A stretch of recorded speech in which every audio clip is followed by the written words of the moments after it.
এখানে একটি হেক্সাডেসিমাল সংখ্যা, এই সংখ্যাটিকে আমরা ডেসিমাল সংখ্যায় রূপান্তর করব একই পদ্ধতিতে। যে আদার্স থেকে ডেসিমালে যেতে হলে আমরা কি করব, গুণ পদ্ধতির মাধ্যমে কাজ করব। সরি, এখানে একটা দশমিক দিব। তাহলে সংখ্যাটিকে আগে লিখে নিলাম, নিয়ে গুণ করব। তাহলে ডি ইন্টু 16 প্লাস এ ইন্টু 16। দশমিকের আগ পর্যন্ত গিয়ে আমরা থামবো, আমি এই কাজটুকু আগে করে নেব। তাহলে পাওয়ার কি হবে, এটা 0, এটা হবে 1। তাহলে দশমিকের আগের কাজটুকু শেষ, অর্থাৎ পূর্ণ অংশের কাজটুকু শেষ করলাম। এবার আমরা শুরু করবো ভগ্নাংশের কাজ। সেখানে প্লাস কী হবে, বি ইন্টু 16, বি ইন্টু 16, আরেকটা হচ্ছে এ ইন্টু 16, এ ইন্টু 16। এইখানে পাওয়া শুরু হবে কিন্তু এখান থেকে আর কি, অর্থাৎ 0 থেকে বাম দিকে যাবে একটা, আর 0 থেকে ডান দিকে যাবে একটা। তাহলে এখানে হবে হচ্ছে -1, আর এটা হবে -2। এবার হিসাবটা করে ফেলি। ডির মান কত? ডির মান হচ্ছে 13। কীভাবে 13?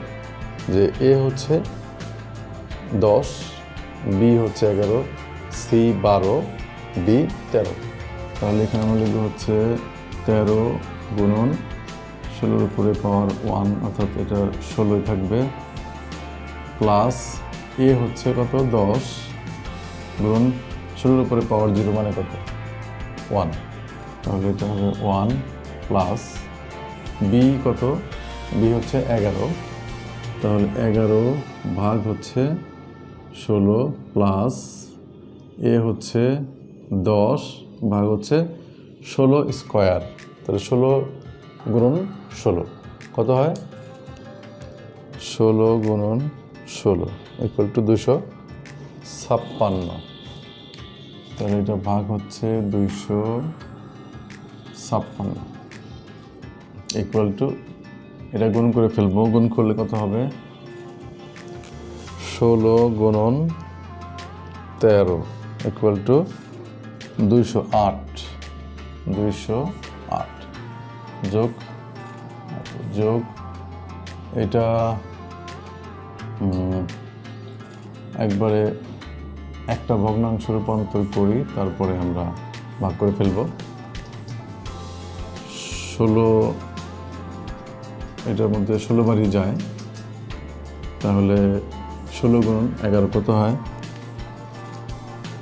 16 গুণন 11 ইকুয়াল টু 176।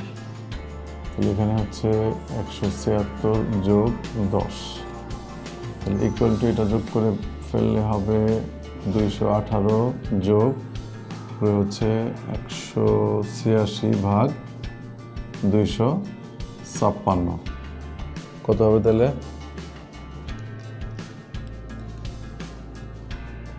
186 ভাগ 256 ইকুয়াল টু,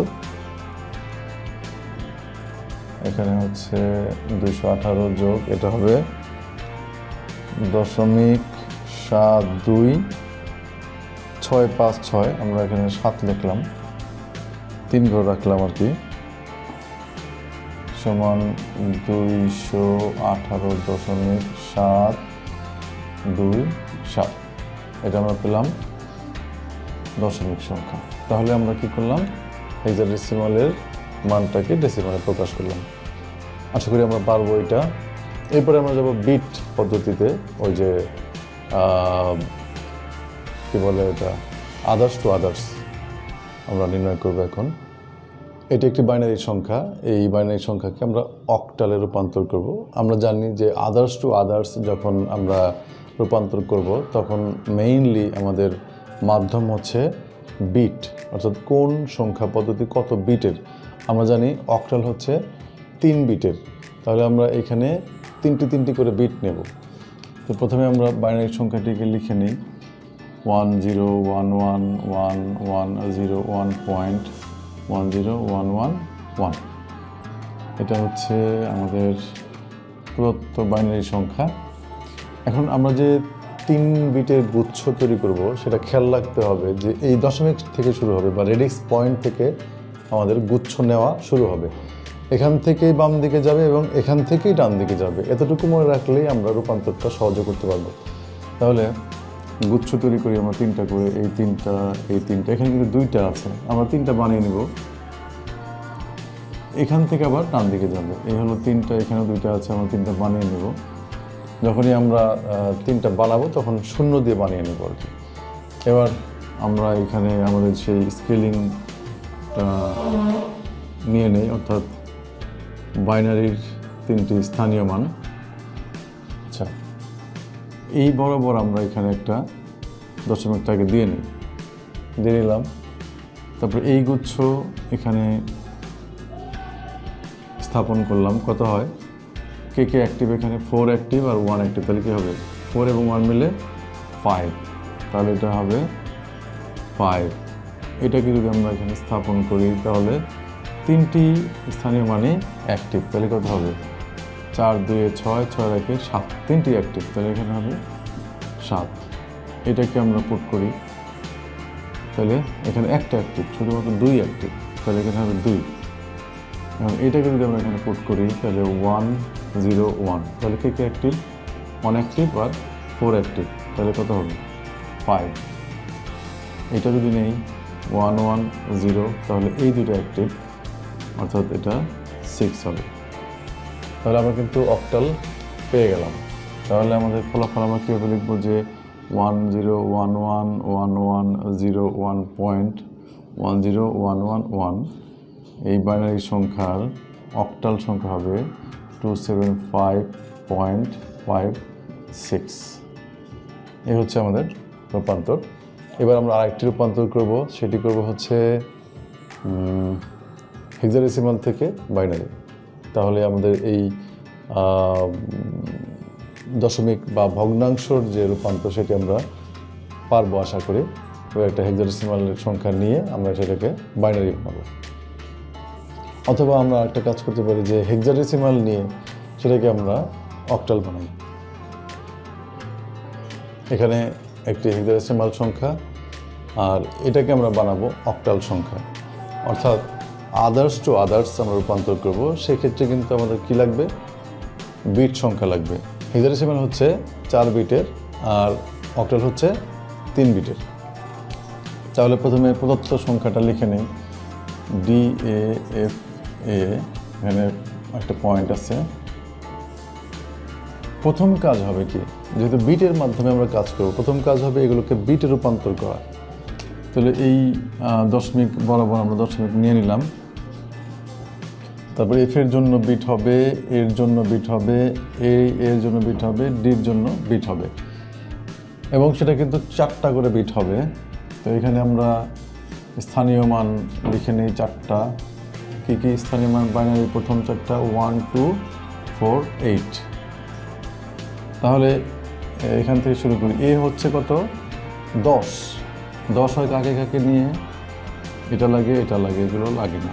তাহলে 1 0 1 0 হচ্ছে 10। আর ডি কত, ডি হচ্ছে 13।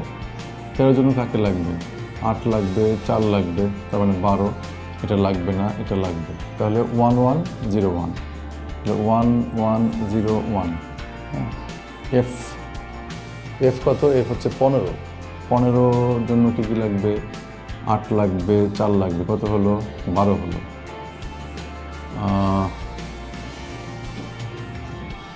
তারপরে 2 নিলে 14, আর 1 নিলে 15। তাহলে এফ হচ্ছে 15। তাহলে কী কী লাগবে, 1 1 1 1। এ আমাদের করাই আছে 1 0 1 0। আমরা কিন্তু বিটগুলো পেয়ে গেলাম, অর্থাৎ বেসিক্যালি আমরা হেক্সাডেসিমালকে বাইনারি বানালাম, বিট তৈরি করলাম। এখন এই বিটগুলোকে আমরা ট্রান্সফার করবো কোথায়, অক্টালে। 3টি করে বিট নেব। এটাও কিন্তু সেই রেডিক্স পয়েন্ট থেকেই আমাদের শুরু করতে হবে গুচ্ছ নেওয়া। এখান থেকে আমরা এটা নিলাম 3টি, এই 3টি, এখানে কিন্তু আমরা পেলাম কয়টি, 2টি। এটাকে আবার 3টি বানাবো আমরা। 0 দিয়ে। এখান থেকে আবার আমরা 3টি করে নেওয়া শুরু করব। এই 3টি, এখানে 2টি আছে, 3টি বানিয়ে নিলাম। ক্লিয়ার? এবার আমরা এই 3 বিটকে এখানে পুট করব। সেই ক্ষেত্রে আমাদের এইটা লাগবে না, আমরা এই 3টি দিয়ে কাজ করব। তাহলে এখানে কত 0 1 1, এই 2 অ্যাক্টিভ, সরি 0 1 0, 0 1 0, তাহলে শুধু 2 অ্যাক্টিভ, তাহলে এটা হবে 2। এখানে কিন্তু দশমিক থাকবেই। আচ্ছা 0 1 1, 0 1 1, তাহলে কী হবে 1 এবং 2 মিলে কত হবে 3, এটা হবে 3, এটাও ঠিক তাই 3, একই জিনিস। এবার কত 1 1 1, 1 1 1, সবগুলো অ্যাক্টিভ, মানে কত 7, তাহলে এটা 7, এটা কত 1 1 0, অর্থাৎ এই দুটো অ্যাক্টিভ, অর্থাৎ 6, এটা হচ্ছে 1 0 0, মানে হচ্ছে 4। তাহলে আমরা কি পেলাম রূপান্তর করে, D A point F A hexadecimal সংখ্যাটি যদি আমরা অক্টালে রূপান্তর করি তাহলে কি হবে 332.764, এটা হচ্ছে অক্টাল। তো আশা করি দশমিক সহ যে রূপান্তরগুলো সেগুলো আমরা খুব মন দিয়ে লক্ষ্য করেছি এবং আমরা পারবো। ধন্যবাদ সকলকে শেষ পর্যন্ত ভিডিওটি দেখবার জন্য। আবারও পরবর্তী টিউটোরিয়ালে দেখা হবে। আল্লাহ হাফেজ।